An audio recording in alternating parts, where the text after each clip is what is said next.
vem chegando a época de você fazer a declaração de imposto de renda, né? E a dedução sempre é um assunto muito importante, é um assunto que faz com que você possa, né, ou restituir, ou pagar menos imposto, ou não ter imposto a pagar, né? Então é um assunto interessante. E agora nós tivemos a notícia, recentemente, que está sendo vinculada, né, que o INSS dos empregados domésticos não vai poder mais ser deduzido na declaração de imposto de renda.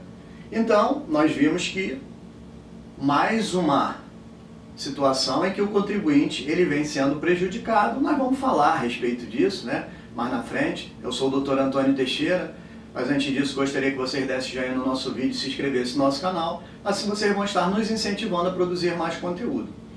Ora, todo mundo vinha deduzindo lá desde o ano de 2006, né, do então presidente Lula, onde foi criado o quê? Criada a possibilidade do contribuinte, pessoa física que tivesse um empregado doméstico, pudesse deduzir as contribuições previdenciárias que ele fazia, né, por conta de ter esse empregado registrado. E qual era a intenção do governo com relação a essa medida? A intenção do governo era que pudesse se gerar mais empregos, né, pudesse ser oficializado, regularizado, né, que pudesse fazer o registro, porque naquela época a grande maioria dos empregados trabalhava de forma sem registro. Então, de maneira informal, vamos dizer assim, eles trabalhavam, não tinha carteira assinada, então a ideia do governo era fomentar o registro dos empregados domésticos. Então, para fomentar o registro, vamos dar uma vantagem e que foi criada essa legislação, e aí aquele empregado, aquele empregador que tinha empregado, na declaração pessoa física, ele podia usar esses valores pagos do INSS para deduzir e aí, consequentemente, teria, vamos dizer assim, uma redução na base de cálculo do seu imposto. Se isso aumentou o nível de registro ou não naquela época, nós não podemos afirmar.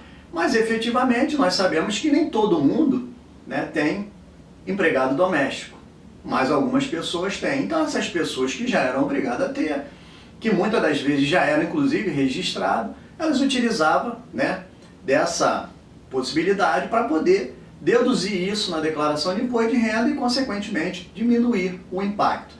E isso já vinha sendo, né, comum até o final de 2018, né, quando se entregou a declaração de 2019, que é referente a 2018.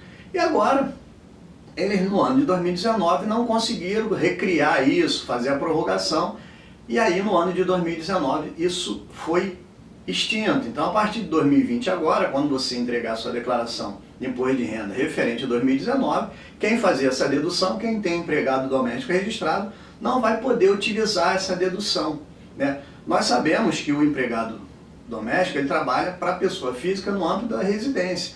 Então, não existe aquela situação de fins lucrativos. Então, quanto mais caro, né, quanto mais despesa gerar esse empregado, mais difícil fica a sua contratação. E já no ano, quando mudou para a presidente Dilma, ela já criou, né, naquela época, uma legislação que ampliava os direitos dos empregados domésticos, FGTS, etc. Então, esse empregado ainda ficou mais caro ainda, né? E agora, com essa, vamos dizer assim, impossibilidade de se deduzir aquilo que se pagava de previdência, vai ficar mais difícil ainda, né? E o governo que vive fomentando emprego, dizendo que cria medida provisória para facilitar, nessa área não fez nenhum esforço, porque poderia ter emitido uma medida provisória, né, tentado prorrogar isso de alguma maneira, jogado no Congresso, foram outras medidas, outras prioridades, e isso não aconteceu, né?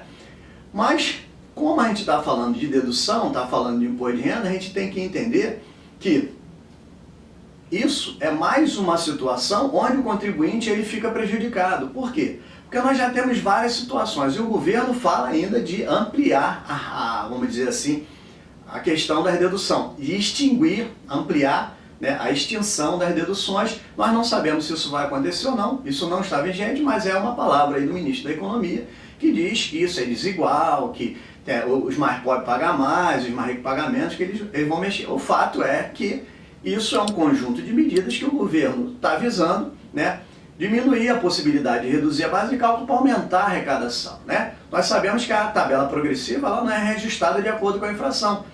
Então traz uma perda para o contribuinte. Essas questões de educação e despesas médicas, vindo a ser mexido, vai ser outra forma de pedir o contribuinte, né, de melhorar essa situação. A gente sabe, o salário aumenta porque a inflação existe.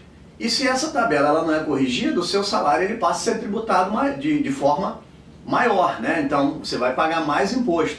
Então se a gente entender que o governo ele não cria situações para compensar essa situação da tabela, ele não corrige essa tabela, então pelo menos que ele mantivesse essas deduções para se tornar uma situação equilibrada. Pois bem, nós não sabemos, né? Existe inclusive no Congresso projeto de lei 1766 de 2019, que hoje está em tramitação na Câmara, que visa recriar essa situação, mas nós não sabemos quando isso pode acontecer e se isso vai acontecer. Pois bem, essa é a nossa dica de hoje. Agradecemos a participação de vocês e até o próximo vídeo.